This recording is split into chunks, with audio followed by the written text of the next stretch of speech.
I'm a 27-year-old male and my grandmother passed recently. In her will she left me her 4-bedroom 2-bath house. Now before my grandmother passed she was in danger of losing the house because of unpaid taxes. She asked various family members for help but none did. I was in college at the time and I had a huge student refund. She asked me for $1,500 to settle the debt. She said thank you and we never talked about it again. I didn't want my granny to be homeless after all. That was about 8 years ago. Fast forward to today, and I'm now the owner of a house in the heart of Atlanta. Prime real estate, if I do say so myself. I plan on moving in at the end of the month before doing some light cleaning and renovation. Enter my cousin and her kids. She is upset with me because I got the house. She said because I don't have any kids I should give her the house, because I'm her eyes I got the house for free. I thought she was crazy, but a lot of our family is on her side. Stating that it's hard out here for a single mother. They told me I can buy a house one day because I am an able-bodied young man. It will be harder for her because she has 2 kids. I'm like she chose to have those kids and that isn't my problem. Everyone is calling me selfish and hell maybe I am but my grandmother wanted me to have the house. Am I the idiot? Nope, not the idiot. Granny already knew exactly what was up. Where were your cousin and the rest of the family that is now on her side when Granny was about to lose her house and you were the only one to step up then? Are they all disabled single moms who cannot help? If that family wants your cousin to get the help she needs, they should totally, 100% offer her their house for use for her and her kids. It was given to you, deservedly, so it's your property and therefore your choice. She's a single mother of 2, but that's not your responsibility and you don't deserve to be guilted for it. She is still living with family who can help her out if they feel she needs more. If you were planning on moving in there yourself, there's nothing stopping you from saying it's for your future family, whether or not you plan on having one. Houses aren't exactly growing on trees, and nor is money. Like you said, she chose to have the kids, and it's not like people have zero idea of what they are getting into before they have kids either. Like others have said, where was she when your grandmother was about to be homeless? She didn't have to give money if she wasn't able to, but she could have helped through other methods too. End of the day, the house was gifted in a will, which is the last wishes of a person before they die, which means your grandmother's dying wish was for you to have the house, and likely as repayment for preventing her being homeless. There's also the fact you gave your grandmother the money for the unpaid taxes, so didn't 100% get the house for free. My dad married Linda 6 years ago. Linda had James, now 19, and Bree, now 16. Dad had me, 16F. Together they have my brother Logan, 8. My mom and James and Bree's dad died before our parents married. The blending process was not easy.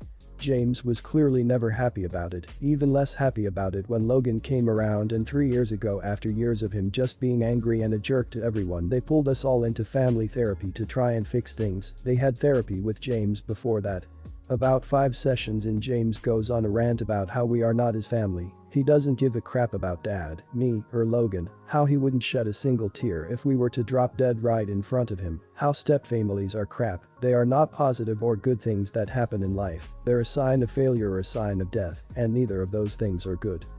He said they're fake, just like Linda was crazy to think Logan was anything but a bastard child she had with some other guy who wasn't his dad. That he was never going to accept us as his family because we're not his family. We weren't his blood or even people he was raised with. He said it was disgusting that they tried to pass it off as anything other than fake. Throughout this, the therapist tried to break it up. He sent me out of the room with Logan, but not before both of us heard some of it. I could also hear from the corridor once he started yelling. Logan probably could too. They actually ran over because James refused to stop. He stood his ground and insisted on getting everything out. Told the therapist to go screw himself. 3 years later, James has nothing to do with us. And my dad and Linda have tried to make Logan forget about the stuff James said. He remembers some of it because it traumatized him badly. They have told him he's remembering wrong. James never said that stuff. He said he loves him and that he would always be his little brother and stuff like this. It's pretty screwed up. Say what you can to make him feel better, but don't convince him he's wrong and give him this false hope that James is out there loving and missing him. I told my dad I didn't agree with it, and he told me it's important to say it. But it's the only way Logan and James will be able to have a relationship one day. I got so annoyed the other day when Logan had a nightmare about what happened and Dad said he must have had a bad dream about it initially and that's why he remembers wrong. I told my dad he was failing my brother. I told him he should be ashamed. I want him to be. I want him to help my brother with therapy, with reassurances that aren't just straight up lies and make-believe. And Bree has told me James feels the same still, she talks to him secretly, so it is false hope. Am I the idiot? Not the idiot. You're wise beyond your years.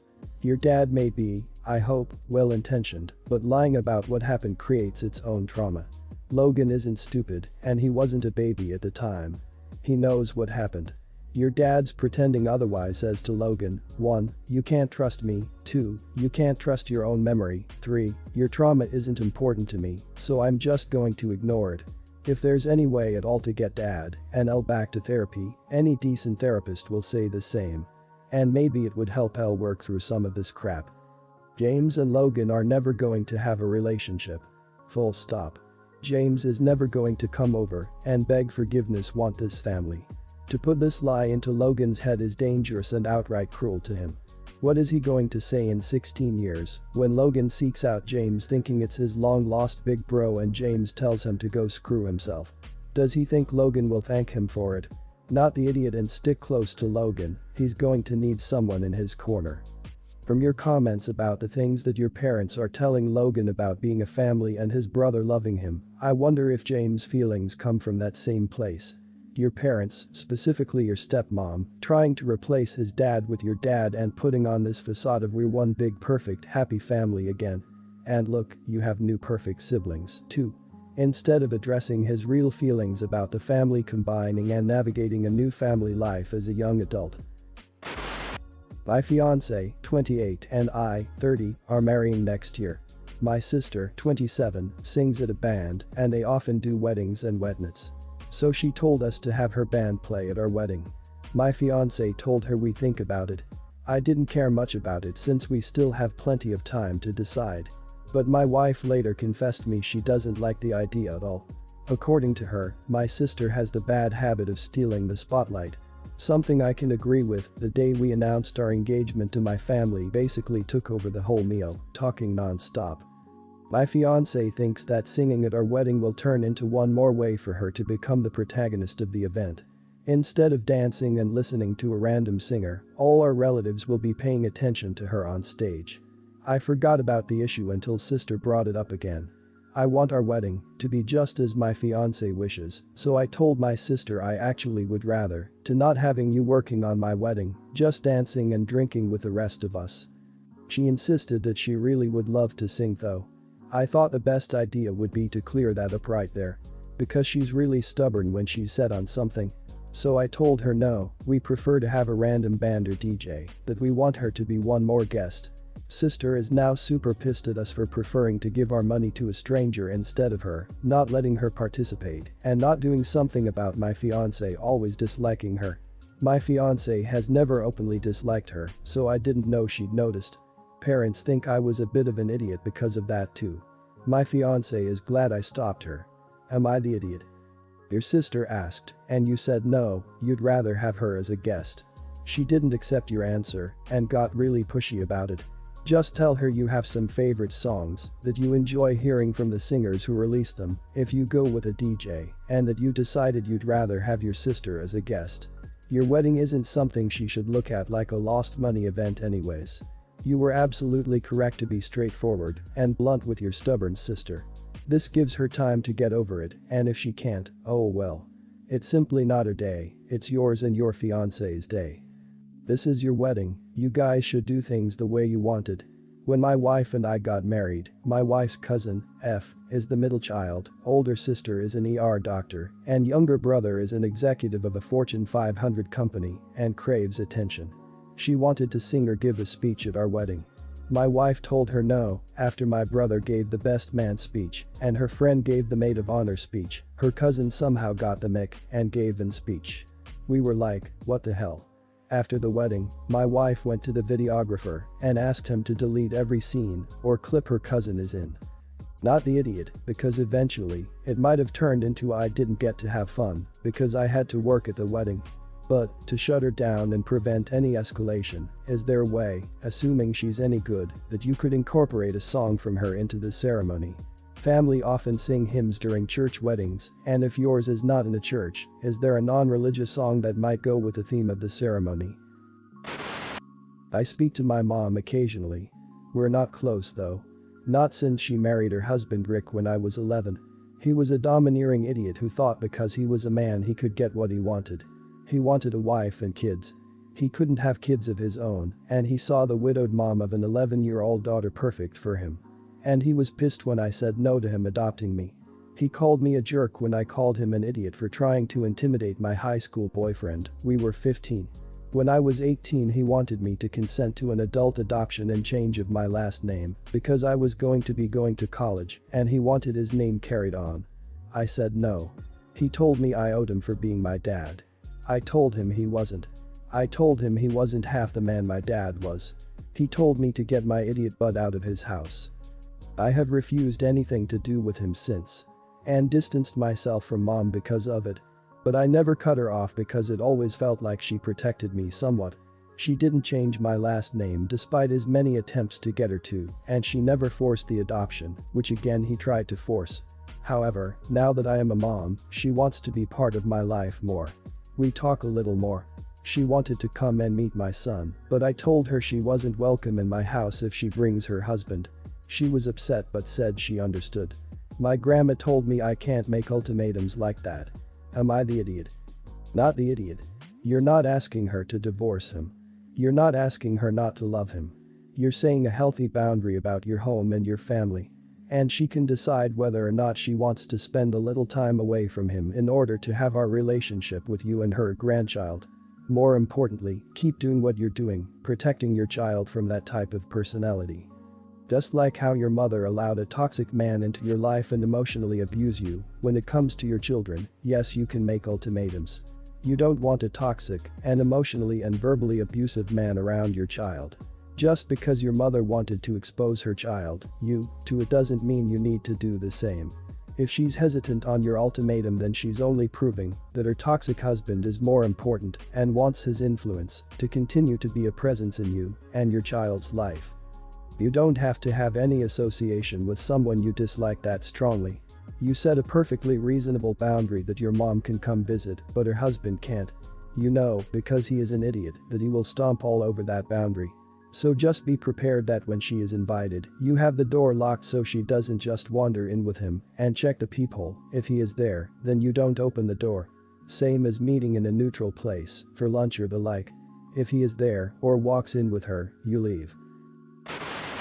I'm a 34-year-old woman, and my 3 children are 12, 9, 7. My husband is a 35-year-old man. A couple weeks ago we went on a trip to visit some historical sites in several countries in Europe, basically like a road trip. My husband had a terrible headache on the 4th day of our trip, so he stayed at the hotel, while our children and I went to a dolmen. When we got there my children were a bit bored, so I let them run around and play for a bit. There weren't a lot of people, so they were not bothering anyone, and then my 9-year-old climbed on one of the boulders of the dolmen. He looked so proud of himself when he managed to climb up, so I wanted to take a photo of him, but then a girl, around 19 I'd say, walked up to me and sarcastically asked, "Do you let your kids climb on their grandparents' graves like that too?" Needless to say, I got a bit angry and told her to mind her own business and said that a 5,000-year-old dead guy wouldn't mind it if a child climbs on a rock. Her face looked like I'd just killed a puppy in front of her, and she walked away. When we got back to the hotel I told my husband about it, and he said that it's a bit tasteless to let someone climb on what's essentially a gravestone. I got mad because he wouldn't support me and undermined me in front of the children like that. I went to the bathroom where I called my sister to tell her what happened. She said that the girl shouldn't have approached me like that, but that I was also wrong for the way I responded to her. I told her that the girl was out of line talking to someone that's older than her like that, and I hung up. It's been a couple weeks now and it just hasn't been sitting right with me. I've been thinking that maybe I am the idiot, and I guess I can see why someone would see a dolmen as a grave. So, am I the idiot for letting my child climb on a rock? You're the idiot. I had to go look up what a dolmen is, but you are the idiot for letting your kid climb on that. It is clearly a thing with ritual significance, and they also look somewhat precarious, like a lot of people climbing on them could topple them. You are also the idiot for thinking that she couldn't call you out on letting your kids climb a tomb because she happens to be younger than you.